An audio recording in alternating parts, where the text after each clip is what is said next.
was a shame tour. It was a shame tour. Now we have new information coming from royal insiders as to what really happened now and how humiliating this was for both of these individuals, these duplicitous duos. And I will be telling you all of those things that went on, because you have missed out a lot, I can promise you that. And now I'm gonna be telling you what happened, how he was humiliated, how she was humiliated, because it is something noteworthy and worth mentioning and worth thinking about it, because what they will do now will be something absolutely shocking after this humiliation.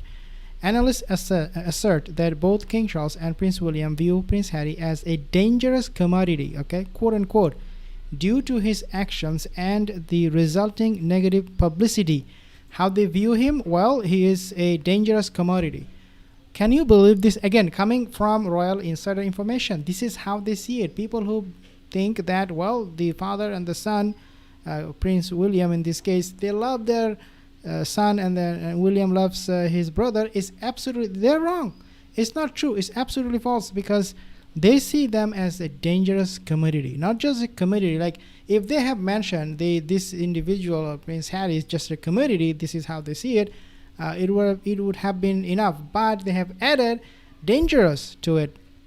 Shows how careful they are about this individual, how they deal with Harry. Now, royal commentator dismissed Meghan Markle's recent Emmy nomination, characterizing it as meaningless and part of a cycle of fake awards. We'll talk about the nomination part in a separate video. Royal commentator also criticized Harry's behavior, describing him as juvenile and irritating or irritating. Analysts addressed recent reports suggesting that Prince William and Catherine, Princess of Wales, were unaware of the King's meetings with the Sussexes. No, they were not unaware. They knew it all. And the Sussex squad at the same time, guys, the story they want to spin is that, they did not know, William was not notified, the visit was exclusively between Harry and King Charles.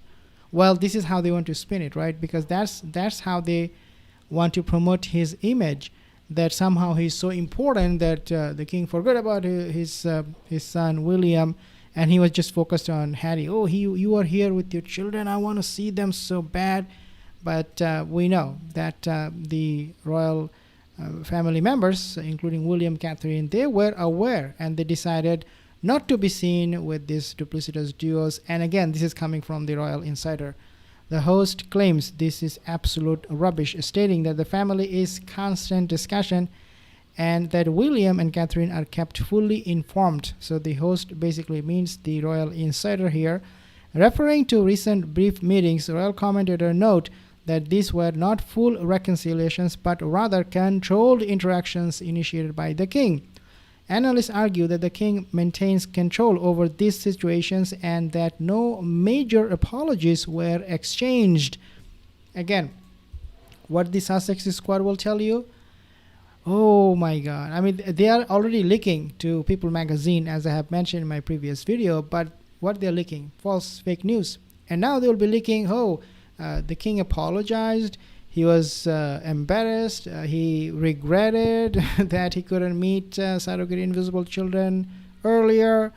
So many things will be spun in the media by Sussex squad. So be careful about what you hear.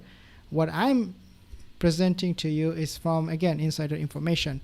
Royal commentator emphasized that William and Catherine have drawn a line, quote unquote, regarding the Sussexes, and that the current media stories suggesting otherwise are merely fake narratives being leaked to supporters. Now, there are a lot of questions about this meeting. First of all, why did the king meet Harry only for 47 minutes? Or I think it was actually more than enough. 47 minutes was way too long. According to royal commentator, the 47-minute meeting between Charles and Harry was not a reconciliation. Instead, the host criticizes it as a characterizes it as a controlled tactical move initiated by the king. And I also think William had a lot to do with this meeting, the way it went on, because he knew what Harry will do. He knew what Meghan will do. So he was like, "This is what you do. This is how long the meeting should go, and I don't want you to tell all kind of stories to him. Be careful. Be worried about your son Harry." I think this is how he briefed King Charles. There is no doubt William was involved. He briefed King. Royal control. Royal commentators argue that the meeting occurred entirely on King's terms, noting that the Sussexes capitulated on every single thing, quote unquote, regarding the conditions of the visit. But that's not what the Sussex squad would want you to think. That Harry and Meghan, they have capitulated. No, they want you to believe that it actually went the other way around. The entire family, they bowed down to this too. And that they were so sorry. Oh my God, you guys are saints. You guys are angel. And we are sorry we couldn't meet you earlier.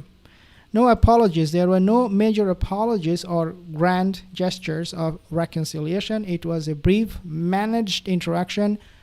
Analysts suggest that this approach actually grants the royal family a stronger mandate, quote unquote, when Harry makes appearances, as the encounter demonstrated the king's authority over the situation. The king was in complete control. And again, as I said, it was thanks to William who set the tone for the meeting. Even though Sussex squad will tell you, "Oh no, the Prince William, he had no idea that this meeting will take place," and blah blah blah. But no, we know he was aware. Now, the royal commentator dismissed claims that other royals were unaware or sidelined, okay, stating that William and Catherine were fully informed and that the meeting did not reflect a secret behind-the-scenes disagreement within the family. The family was in fact unified. The entire British monarchy, they were unified, the family members. And they were unified on the fact that these twos cannot be believed, and they will deceive, and they will bring in the cameras and whatnot in order to record everything. So yeah, the family was completely unified. Why were Harry's speeches kept to a minimum? Royal commentator claimed that the royal family kept Prince Harry's speeches to a minimum because of his childish behavior, specifically noting his vulgarity, the way he speaks, and his tendency to giggle. Not just this, but also, he's on high, on drugs. So who knows when he will meet them, in what condition he will meet them. Would he be sober? Would he be okay? Or would he be sniffing? Who knows? No one knew about it except the king, Harry and Meghan. So this is coming from a commenter. Katie Nicole reveals King Charles kept the meeting with Harry a secret to show his son that visits can be done without armed security. Of course, this was one of the main reasons why we did not see the meeting going public, because the king wanted to make a point, I should say William wanted to make a point, that, look, you little boy, you do not need to come with all your PR, your camera crews and all that to make it a security hazard meeting, right? You can just meet him, the meeting will be secret, nobody will even know. Even a lot of these people working for the royal family would not know. Take a listen. What I was told, I didn't want to sort of go too much into it with Di because I was so fascinated by what he was saying about the security side. But it's also rational and factual. Absolutely. Yeah. But what I found so interesting was that it was ultimately the king who managed to pull off this 11th hour meeting, cloak and dagger. So I was told that no one knew about it apart from the king, Meghan and Harry. There was a call made from Highgrove because Camilla and the king spend their weekends often separately, which we'll talk about a little bit later on in the show. It's not as strange as it sounds. And the king called the queen and said, this meeting is going to happen.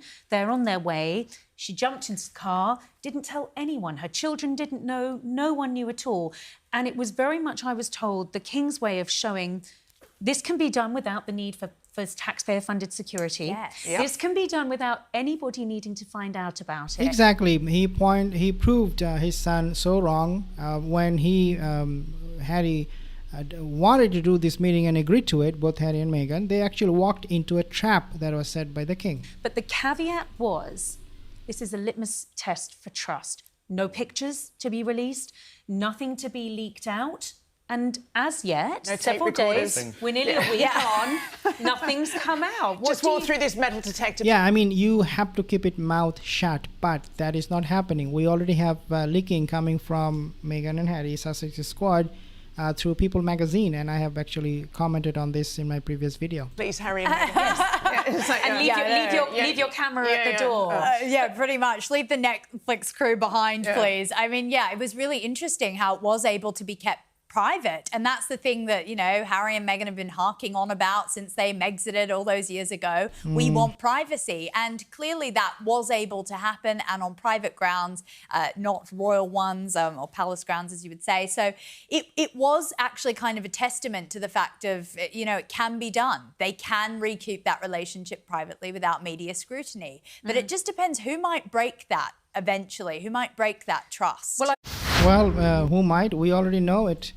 And that is none other than the Duchess of Dusseldorf herself. She licked it. She's licking it, and she is going to do it a lot more in the coming days. That is for sure. Lizzie Lopez. Lisa, thank you guys for your comments. If you have any more, leave